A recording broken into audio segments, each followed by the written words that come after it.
71 সালের নভেম্বর মাসে 34 জন পালাই গেছে, কোনোটায় আছে 37 জন, গোলাম আজম সহ। জামাতের যে এবছর নির্বাচনী সমন্বয়ক ছিল হাফেজ সুলতান আহমেদ, আমার ছবি দিয়ে ঢাকা বিশ্ববিদ্যালয় শিক্ষা গবেষণা আমি ভিপি এগুলো লিখে টেকে সাত্তার মুফতির পক্ষে ভোট চাইছি। পরে আপনার 91 সালে ক্ষমতা মানে নির্বাচনের পর জামাত কৃতজ্ঞতার সাথে আমরা যে 20-30 জায়গায় কাজ করেছি, তারা 17-18 আসন পেয়েছে, তারা আমাদের সমর্থন দিয়েছে। আমাদের 4-5 জন পাইলেই হয়তো।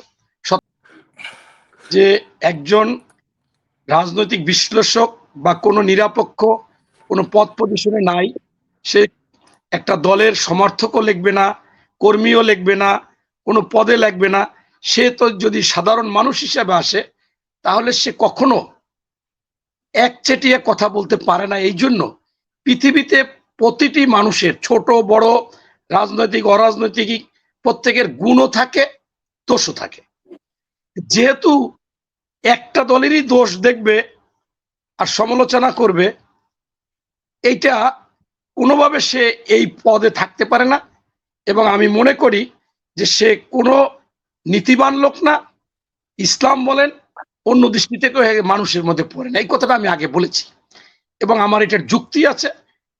এটা জনগণ যদি মনে করে যে আমার যুক্তি নেই, তাহলে তারা আমাকে ভুল বলবে। এটা ওনার বলাই উচিত হয়নি, এখন বলেছে, সেই জন্য আমি সংক্ষেপে কথাটা বললাম। কথা তো আরো বেশি বেশি বলেছিলাম, সেই সবগুলো নেকেট ভাষাগুলো আর বললাম না। এখন আপনি বলেছেন তারেক সাহেব প্রধানমন্ত্রী হলেও তার পক্ষে কথা বলে চুপ করে থাকে, এটা থাকা যায় কিনা। আমি যখন বক্তব্যটা শুরু হয়েছিল আমার গাড়িতে বসে আমি মোবাইলে শুনতেছিলাম, উনি যিনি স্বরাষ্ট্রমন্ত্রী তিনি বলেছিলেন স্পিকারকে যে মাননীয় স্পিকার, আমি প্রধানমন্ত্রীর পক্ষে কথা বলতে চাই। পরবর্তীতে ওনাকে 40 মিনিট সময় দিয়েছেন।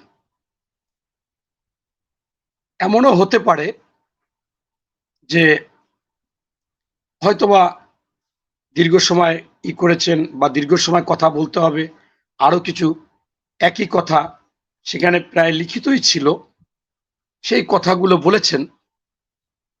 সেটা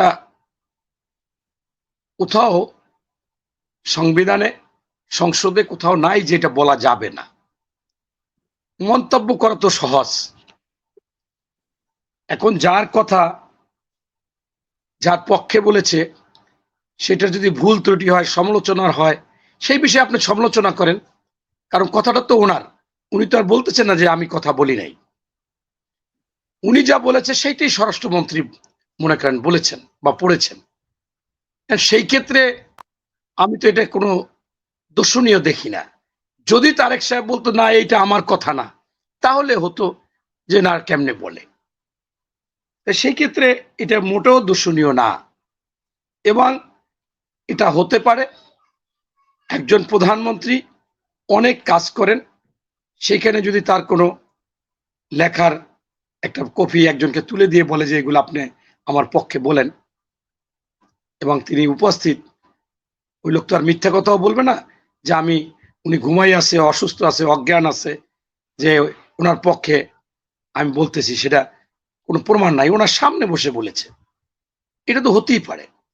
আমরা যখন সভা সমাবেশ করি, আমি অনেকগুলো সংগঠনে জড়িত, সভাপতি বক্তব্য দিবে। আমি কালকে একটা মিটিং হয়েছে, প্রফেসর ডক্টর সুকমল বড়ুয়া 21 পদক পেয়েছেন, স্বাধীনতা পদক পেয়েছেন। আমি সংগঠনের উনি আহ্বায়ক, খালেদা জিয়া স্মৃতি সংসদের, আমি মুখ্য সমন্বয়ক ও সংগঠক।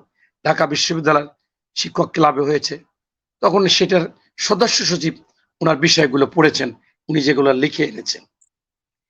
এখন বিরোধিতার খাতিলে যারা বিরোধিতা করবে তারা আজীবন এই দোষগুলো খুঁজবেন, এটাই স্বাভাবিক।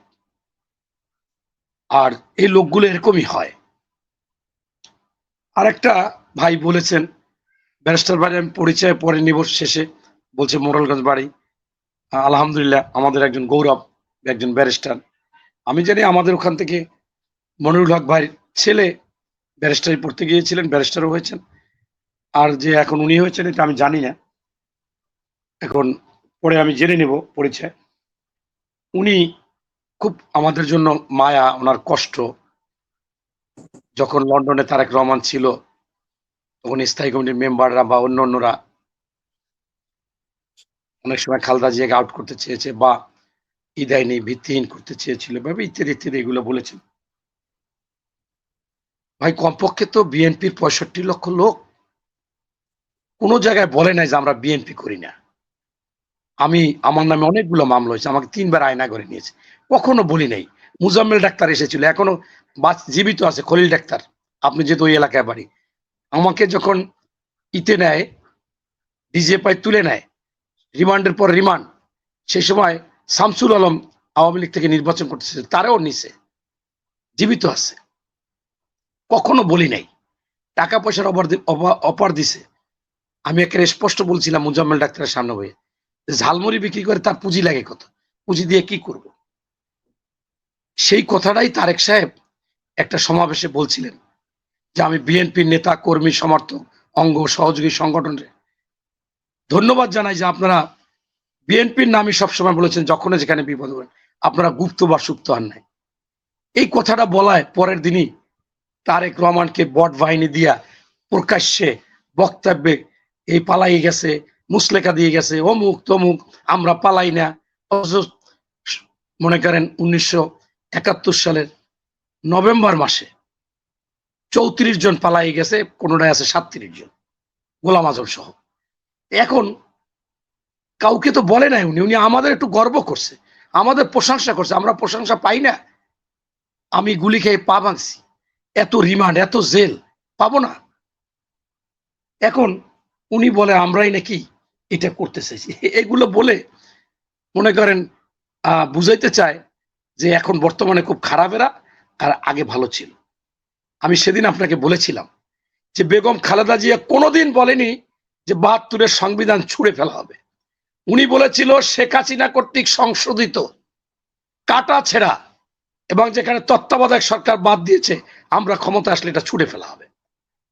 এইটা সংসদে বলে, সবাই তো সার্চ দেয় না, দিয়েই পাইতো লেখাগুলা।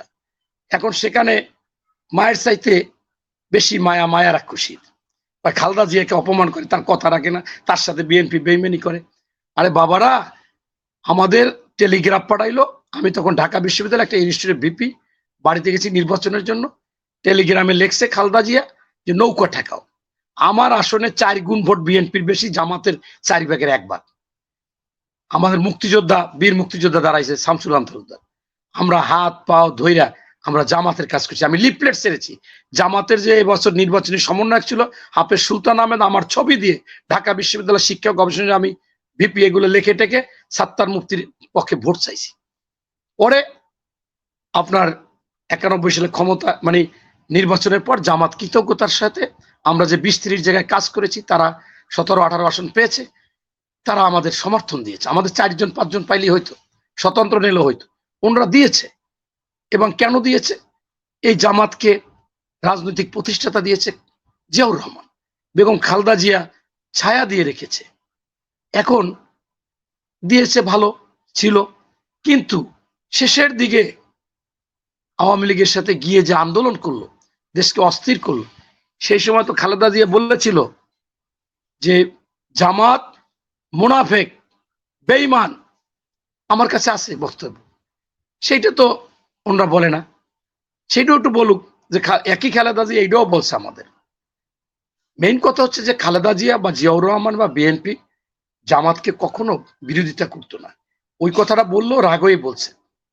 কিন্তু খালেদা জিয়াকে যখন জামাতের ফাঁসি হয় তখন সাংবাদিকরা জিজ্ঞাসা করেছে, আমিও টকশোতে সেদিন গ্রেপ্তার হয়েছি, আমি বলছি যে এই একমুখা বিচার হবে না, জামাত রাজাকার এই বললে বিচার হবে, আর শেখ হাসিনার বেআইন বিচার হবে না, বাইরে করে ধরছে আমাকে। বেগম খালেদা জিয়া বলছে আমরা চাই আন্তর্জাতিক মানের বিচার হবে, যুদ্ধ অপরাধী হোক আর ওই অন্য অপরাধী হোক, আমার বেআইন হইলে হবে না, এটা খালেদা জিয়া বলে দিচ্ছে। কিন্তু আমরা কিন্তু এনসিবির মতো না, এনসিবি স্মৃতিসৌধে আমার সামনে জামাতকে এই স্মৃতিসৌধে রাজাকারের স্থান হবে না, যুদ্ধ স্বাধীনতা বিরোধী স্থান হবে না, রাজাকারের এইগুলো বলছে। আবার দেখলাম একের ব্যানারে সেখানে নাহিদ একের পিছে না, সব সামনে এই নাসিরুদ্দিন পাটোয়ারি, আক্তার হোসেন, আসিফ মাহমুদ সবাই। আবার দেখলাম উনি আবার মোনাজাত দল যাইয়া আমির, আমরা এটা পারি না। আবার একবার সনদে নাকি সই করবে না, জামাত করছে, বলছে ওরা মোনাফেক, বেঈমান, নাসিরউদ্দিন পার্টি সবাই ওপেন বক্তব্য দিয়ে সাক্ষাৎকার দিচ্ছে। তখন পাটোয়ারি সাহেব বলেছিল বাবার সাথে টক্কর দিতে আইসো না। কিন্তু বিএনপির সাথে যতদিন ছিল, বিএনপি হয় প্রশ্নটা অন্যভাবে উত্তর দিয়েছে বা এটা করেছে। এটাই হচ্ছে বিএনপির বা খালেদা জিয়ার। আমরা নিজেরা বলেছি যে নেত্রী আমাদের গ্রেপ্তার করে, বলে যে তুই রাজাকার, তুই শিবির, এই কইয়ে ধরে আর পিটায়, একে বাদ দিলে হয় না? বলছে না, দেয়নি। আমাদের খন্দকার মোশাররফ স্যাররে বলছি, বলছে না এটা থাকবে। তাই এই বিষয়টাও আমার কাছে মনে হচ্ছে যে ওনারা একটা অপরিপক্ক দল নিয়ে ওনারা আছে, এটা এই জন্য অনেক কিছু হচ্ছে।